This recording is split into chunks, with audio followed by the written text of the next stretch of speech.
Hey everybody, how's it going? My name is Tay Frey, and for those of you who don't know, I am part of the Royal Knights, which is an online competitive Digimon team.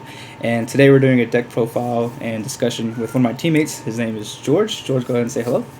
Hi guys, my name is George. Nice to meet you. Yeah, so George was the inventor, the pioneer of Yellow Mastodon back in 1.5 and 4.0. So his ingenuity and his inventiveness can't be brought to question. And there's a new deck, really spicy, that's been floating around. Might have seen a couple of deck profiles on it. But we're here with the inventor, the originator of it. This is our yellow-purple Ophanimon Loop. And George just recently went to the PPG TCG Con in Tampa, Florida, where he went 11th. So we're going to go over the deck profile, talk about the matchups, how he feels, and we'll get into it, guys. All right. So my round one opponent was Mastimon. I got it 2-0. It was my deck can outpace the slower control decks to a degree. So it was pretty okay in my favor against Mastay. Round two, I played against Yellow Purple Secon. I lost 2-0. There was a card that I recently took out that I wish I didn't take out, and I explained that in the deck profile. That would be a change I'd make back. But yeah, I'll explain that later in the deck profile too. Round three, I played against Metal Guru X Anybody. I got that one 2-1. It was a very close match. He was hoping to have a Ice Wall security because he only plays the one of Ice Wall for his memory, and he put me to 1. He was hoping that I would hit an Ice Wall security, and I got it. So there was no Ice Wall security. Round 4, I played against a red base yellow World Greymon X Antibody deck. So it was like you have the security +1 Greymon all the way up to your yellow World Grey line, and then you have the X Antibody option to put on the World Grey to go into World Grey X Anti, and just shenanigans. I got that one 2-1. I kept chaos degrading his stuff because he kept hitting like flame house lights and stuff to my security his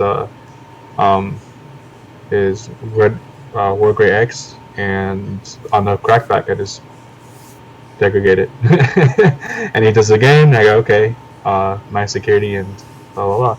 So that was that. Round 5, I played against Grandis. I got that 2-0 with the swiftness. It was kind of dirty what I did to him game 2. I'll explain that later as well. And round 6, I played against Black World Great Gaiomon. It was a 1-1 draw.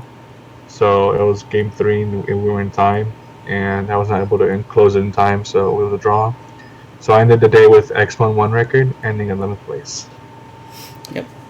And that tie is kind of an anomaly because I've piloted this deck a little bit myself too, and you'll see the build, you'll hear about how the gameplay, and it'll sound like it's going to be lengthy games, but for the most part they're over within time, sometimes relatively pretty quick as well.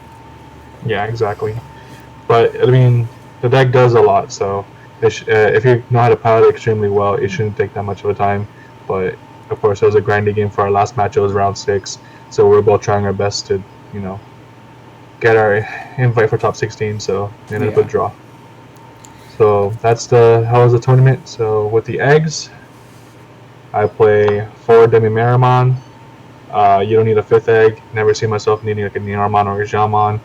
The deck is all about killing your giant stack and then getting profit off of it. And I'll explain later in the deck profile too how the American helped a lot. Those are the eggs. So for rookies, we play 4 Gazi and 4 Psychmon. I liked Psychmon this format because it stops Death X as well as D-Reaper. It stops the what's that, level 6 in the Darktramon. Darktramon, thank you. It stops Darktramon from coming out. If against that one Beostar player, it will stop it as well. It just does a lot of things, like Avenge Kidmon as well. There's a lot of things right now that Psychmon just stops. And we're also playing an LTK format where memory boosts are just very viable. So you just have to see Gazimon as well. I wouldn't change my rookie lineup except for maybe one change. I would probably cut a Psychmon for a 1 of Dracmon, and you understand why they named the video. Mm-hmm. But as of right now, the rookie lineup is perfect. For the champions, I only play 4 of the search top 3 Gato and 2 of the rush block Gato. So this Gato gets you everything you need in the deck except for one card, which is the Avenge Kid. Even such as Death X, which is kind of cool. The key card in this with this Gatomon is to make your level 5s evolve for 1, which is super broken because we're not playing a Joggers deck, we're playing a climb deck. So you get to climb faster than your opponent, and you have so many ways to search with this deck too, other than just Gatomon, that you're just naturally faster than your opponent too, and all your cards have value, other than like other climb decks that their value can get punished. Like the Memory Boost can get punished by Gazimon. Well, this is just a body that can become an extra body that evolves for 1. It's just natural value. And like the Tamers that I play, and I'll show you in the video, those Tamers also have continuing value. So it's just a value deck. This card right here single-handedly won me about half of my games the entire day. This card is broken.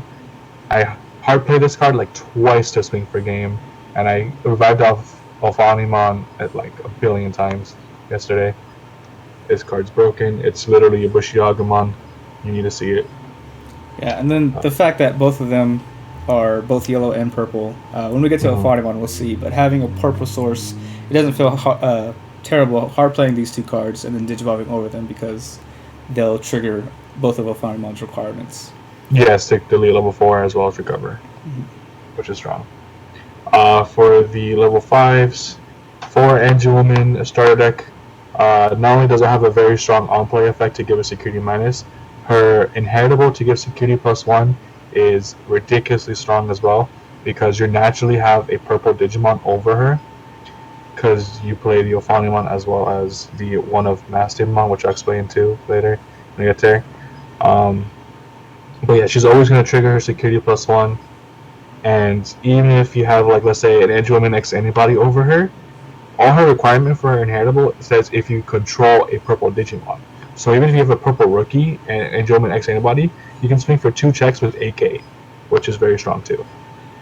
So you play 4 of that. I opted to play only 1 recovery Angel Woman during the event. I didn't see myself needing a second one because you have so many ways to recover enemies, because you play 4 of her and play 4 of Ophanimon. So 2 of this isn't necessary, so I'd rather it be another like starter card or an extender rather than just being her. But that's the Angel Woman's. And then of course the 4 Angel Woman X antibody, which you're only playing Angel Woman's anyways. This being able to just give anything a natural security -1, while also if you evolve over Angel Woman to give 5 or less recover 1 is just ridiculous. It's made to where your threshold can be higher than like 6 or 7 security, so it's really good card. Yeah, and then the fact for the first starter deck Angel Woman, she does have a requirement of having 3 or less. So with this deck, if everything's going well, it's hard for you to get under that 3 security threshold. So exactly. So if you're like below 3, you can go to this, recover 1, and then this, recover 1, and then this, recover 1, and then kill something if you have a purple. Yeah. Which is super strong. So yeah.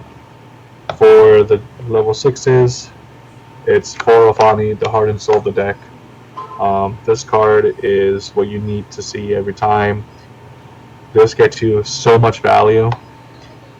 Even if, let's say, if it survives security +1 checks, you don't care if it dies or not, because it's always going to get value anyways. And let's say, because now this is a threat, because now it's always doing 2 checks every turn. So now let's say they get rid of it, okay, bring back a level 4 and then redo it all over again. And the level 4 that was played off of it can pass turn, or it could be a floodgate. So no matter what, you're getting profit off of this getting destruction anyways, or if it doesn't get destroyed.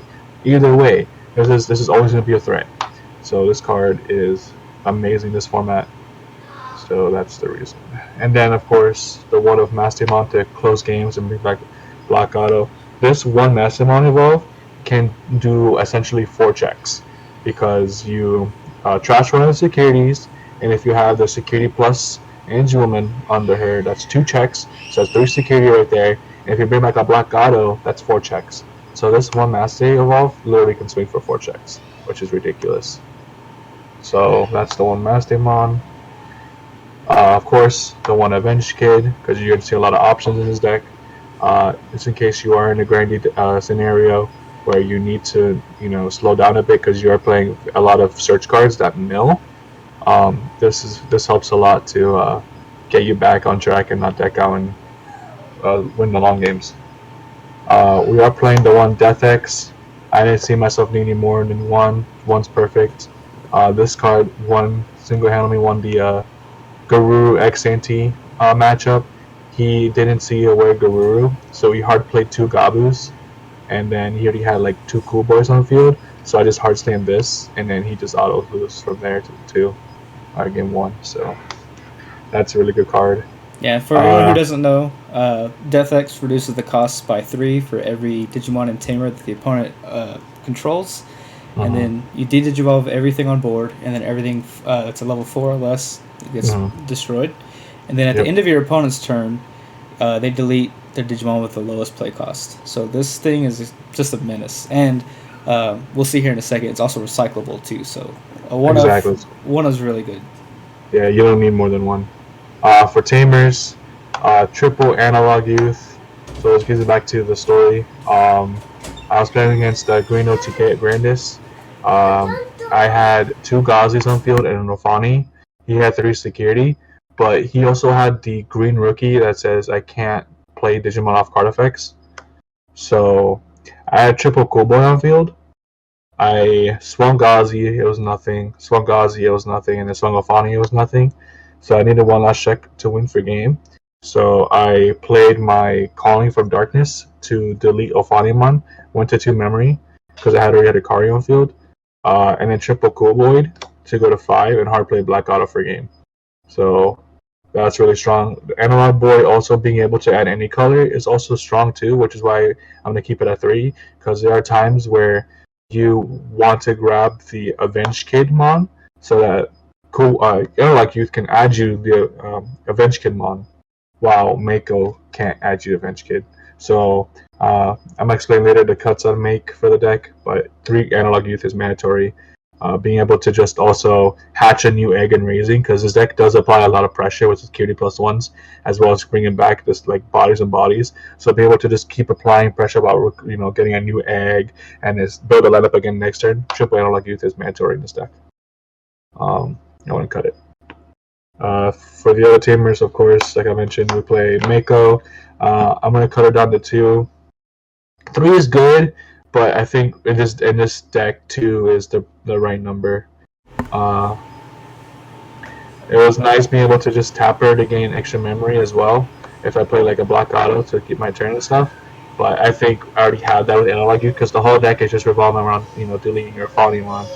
So yes, this being able to just this makes it to where like you don't break as much, because you can hard play a Godamon for like less memory. But like you don't really see yourself doing that often, because you are trying to just dig for your Gato and evolving and raising. So I don't think 3 is necessary in this deck. I think 2 is fine. That's a change I'd make. Yeah, and it's a good defensive card too, because if you leave it standing on your opponent's turn and they hit like a Flame Hellscythe, something, or even your Ofani, and then you play Gato or Black Gato, you can use this to essentially pass turn. Yep, that's like my pass turn, like my Hammer Spark essentially. Mm-hmm. So yeah, but I think 2 is fine. Yeah, and then the on play is not mandatory. It is optional. It is not. It's optional. Yep. So if you're like low on deck, you can choose not to mill, because let's say you already have the cards you need in hand, but you just want to get a memory, you can just hard play it for 3, and just not mill. 2 Kari. I did miss TK yesterday, so this goes back to the security control. My game 1 against security control, I had a Mastermon in security to close the game, but I went through my entire deck without seeing Mastermon. So if I would have saw a TK, I would have been able to just Mastermon and then swing for game. But I wasn't able to get there. But yeah, definitely wish I saw TK. Give me just 1 second. Mm-hmm. Alright, so for that, The options I played were 2 Calling from the Darkness. Never needed to see more, never needed to see less. 2 Calling's good. So it gives you back to the other point I made earlier with the rookies. Um, this Psychmon, I might change it, the one of Psychmon, to a Dracmon. Because there are a lot of times where I need to see Calling, but let's say there's like one in trash because I milled off my tamers, because they do mill. I can just Dracmon, add by Calling, and then like for 3 memory, go to 0, and then Calling my Ophanimon stack, and then go to 1, and then just gain all my memory back off my tamers, and then like keep turn, and then just swing for game or something. So Dracmon would be nice with the 2 Calling. That's what I would change it to. Um, but Calling is absurd. Helps you against the grind games to get back resources. Gets back your Ophanimons. Gets back the Mastemon and Death X because they're both one-ofs. For that reason, because you just add the one-ofs back from the trash with Calling. You don't need more than one of those cards. So yeah. So for the other options, this might be crazy to some people. I play 2 win rate 60%. This card's absurd. This card makes it to where you can Digivolve into Godamon for 2 memory, or Digivolve into your level 6s for 2 memory and keep turn. Let's say you were at 3 memory, you raise a rookie, you can win rate, go to 1 memory, Digivolve to Godamon, and evolve over your Godamon to Angelwoman for 1, go to 0. And then still keep your turn with like Angelwoman X to anybody, recover, and then let's say you have a Kari, you gain a memory, and you start back 3 with Ophanimon. Oh, you went from a rookie to a level 6, giving him 3 off a 1 win rate. And then just being able to pitch like your Black Gatos and your Angelwoman security minus Angelwomans, so you can bring up Flame House Scythe and stuff like that. Or let's say you had a Black Gato stack in Raising, you promoted, and then you went to Ophanimon, you can like win rate pitch the regular Gato, so that way when your Ophanimon dies, you can bring back the regular Gato. Or with the Mera as well, you can force what you want to pitch as well. So win rate is absurd in this deck. I love the card.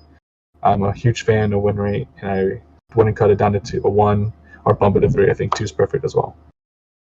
For the other options, I opted to play 4 Flame House at this format or this tournament. In testing, 3 wasn't enough. I wish I saw it more often, and it came in clutch. There were so many games yesterday where I saw Flame House and Security, and man, was I super happy about the change. Beforehand, I wasn't able to see Flame House and Security to save my life, and yesterday I saw it so many times. I think around, I want to say 4 or 5 games it was in my Security, so that's really good. Yeah, and then with the deck build too, there's 20 targets for Flame House Scythe to hit. Exactly. So you have your 8 rookies, 8 champions, and 4 of the ultimates. And sometimes you might just need a body, so you just have the rookie in trash. You're able to bring it out. Next turn, that's enough for lethal. And again, a good defensive card in security. Bring out Angelomon, give one of the big stacks security attack -2, or same thing that we talked about earlier. Bring Gato or Black Gato with Mako's on field to pass turn. It's a ridiculous card. Yeah, having it at 4, I think, is mandatory. Yeah, especially since yesterday, this card won me so many games just having insecurity. You have no idea. I was able to just come back because I can just bring back an Angelwoman, give it my security, so there's no more swings. And then on my turn, evolve over the Angelwoman to Angelwoman X, get the recover that I just lost last turn, and then go into Ophanimon or like win rain to Ophanimon. And then like let's say they have a body that's suspended, I can just crash it. I get free value because I just bring back something back and I suspend my tamers, and then just like it's like I never died. It's like I just I killed a body for free essentially, while also getting back more resources. It's ridiculous. So 4 Flamehouse Scythe is definitely mandatory. And then 4, probably the best card in my deck as well, is Chaos Degradation. This card single-handedly also won me a lot of games yesterday against the red base. War Greymon X. I was able to just keep Chaos Degrading his War Grey X, and every single turn, it was just stupid. This also helped against like an Ophanimon. So in the Yellow Purple Security deck, he was playing Ophanimon as his Mega, so just being able to just Chaos Degrade his Ophanimon so he gets no value off the on deletion is very strong too. This also helped me against the Grandis matchup. I put like 2 or 3 Grandis in his security. No, I think it was 2. I put 2 Grandis in security game 1, and he already went through 2, so he had no more Grandis game 1, so we had no way to abuse Grandis. And then game 2, of course, it was a triple analog boy and to Black Auto for game. But yeah, Chaos Gate's a very strong card. I didn't play against any Ophanimon, so there was no Congos or anything. The Gaiamon Black Rock Greymon deck didn't play Congo either, so this card was always live yesterday, and I would not cut it down whatsoever. This card's mandatory F4 as well, because you play so many recovery cards that you have a higher chance of seeing this in security as a bomb too. So yeah, and then some people look at the cost or even the security effect as negatives, because security, you don't get to trash them, but you can still dictate where you want to put it. And let's say you need to get that guaranteed Ophanimon death on swing, you can put their big body on top of security. Swing, you know you're going to die, you get value. Or the last card too, because you can put in the very bottom, you do your swings, and then you make sure Ophanimon swings last, so that way you just block auto for game. Yeah. Which is very strong too. Yes, which actually happened a lot yesterday. Yeah, that security knowledge is everything, knowing where if that's going to be the next check or your last check. Exactly. And then it's just a good meta call, understanding the format where it's a lot of tall stacks rather than wide. So you give them 8 memory, you get rid of their big stack, but at that point it's fine, because they're not going to have an immediate play right after that unless they're just absolutely cracked and they're playing rush cards of their own or ultimate hybrids, who knows. But for the most part, in the current meta, it's a great card. And if you weren't paying attention, this is a completely max rarity version of this deck too. So you can see how much time and effort George has put into the deck. I don't think it's worth max raritying a deck unless you're in love with it and putting your time and your signature on it. So just another little asterisk right there next to George is like, this is his deck. He made this. I appreciate it. But yeah. So as far as the deck, we talked a little bit about some changes. Are there any other immediate changes you want to go ahead and just work on? So yeah, I'll go ahead and just flat out say it right now. I would cut this for the 1-up TK. I would do everything else was fine over here. I would add this one Psychmon to be the what was that card called again? Trackmon, thank you. To add back Calling, because Calling is that important. I think those are the only 2 changes I make as of right now, off the top of my head. Everything else was fine. 2 of these is fine. 3 Psychmon's fine. You don't really need 4 because it's very situational on the card. Because Gazimon always comes up a lot because there's so many more scenarios that Gazi interacts with than Psychmon this format. But so yeah, 3 Psychmon is still really good. Everything else is fine. I'd probably just do the 1 TK and the 1 Dracmon. Everything else the deck is perfect in my opinion. So, those people are playing the yellow engine, the yellow base like Salamon. I don't recommend it because you lose access to Demimeramon to keep regenerating trash knowledge or trash, so that way you get more value off your Flame House Scythe and value for Fawny Death too. Because yes, you recover more, but then you're being too fast, if that makes sense. You don't want to go too fast because then you're gonna deck out faster because you're naturally drawing more with a yellow base, and then you're not really playing as many options because you're not being able to fully max value your Flame House Sites. So you're just not using Avenge Kit properly either. So, and plus the floodgates are just so oppressive this format too. Yes. So yellow base is just not it. Yeah. I'll throw a couple of cards at you, and I'll see what you think about adding. Sure. The first one was one that we did work on, and it was probably the first cut of the deck, but the level 6 Sakuya, security attack -3. How do you feel about that card, if people are still interested in it? So, I originally, when this deck was created, I originally had Sakuyamon in the deck because I was afraid of a lot of OTK decks being able to just, ruin me. That was also back when I was only playing 2 Flame House Scythe. With tweaks and with testing and with a lot of more knowledge of the format, you don't need Sakuyamon only because of the fact that you have so many more consistent cards. Sakuya is just a hyper defensive card that gets you no longevity value. Sakuya does nothing on death. All she does is gives your Digimon in my opponent's security minus, as well as the Digimon erasing minus, which I'd rather my opponent hit me damage So that way I have a threshold of like tamers and options that they hit. So that way I'm also in the threshold of like Enchum and X anybody 5 or less, or the recovery Enchum and 3 or less, so that way I can keep the game in my favor. Because then if I just Sakuya, now I'm just hoping that I just Chaos Regulation them, which does literally nothing. But all I did was 1-for-1. I'm trying to 2-for-1. I'm trying to get more value other than just hyper defensive Sakuya. Yeah. And then, I mean, obviously it's a card that feels bad if you have to hard play it. And then if you Correct. did Digivolve, you're getting rid of one of your level 5s to Digivolve this Sakuya. Correct. Yeah. And then we have the structure deck Junomon. On Digivolve, you can return one of your Digimon from the trash. I think it's a good recycle for Revenge Kidmon, or maybe one of your level 5s if you need an extra recovery or target. So the reason why we're not playing Junomon as well is because with the cut I'm about to make, you can also add back your an Avenge Kid from your security with TK, but you don't care if you lose the health or not. And then you're also playing triple analog youth to get back the Avenge Kid. You don't really necessarily Avenge Kidmon twice in a game. And let's say that you got unlucky with Avenge Kid in trash, you just play to your outs.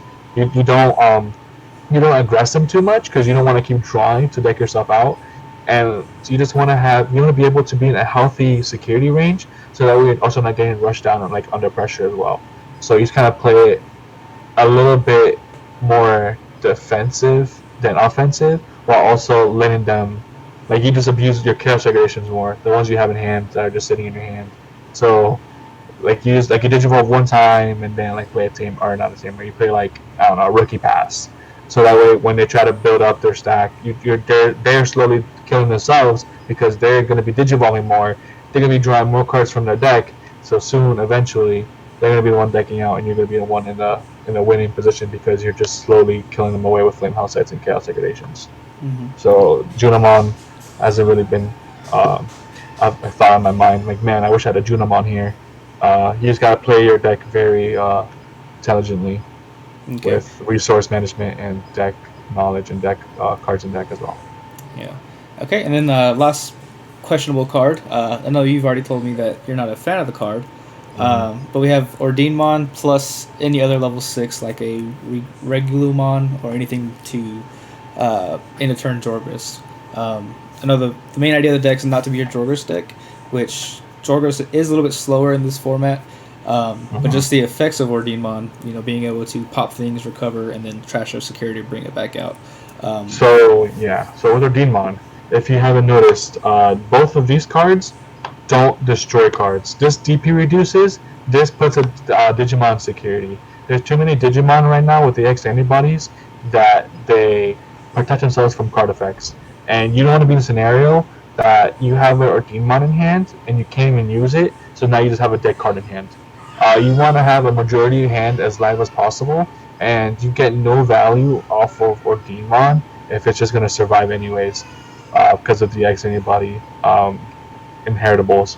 So you want your Ophanimon to just keep dying and coming back with the Godamon into the Ophanimon stack again, because that way you're ahead tempo-wise, while Ordinemon gets you literally no tempo. Because yes, if it dies, you get to trash talk out your security to have it come back, but that's not the point of the deck. You don't want to trash your security. You want to have all your security as possible, and the only time you want to trash security is with Mastermon and you're swinging for a game. That's the only time you want to trash your security. So I never saw myself needing Ordinemon ever. Well, yeah. Right. And that's that, guys.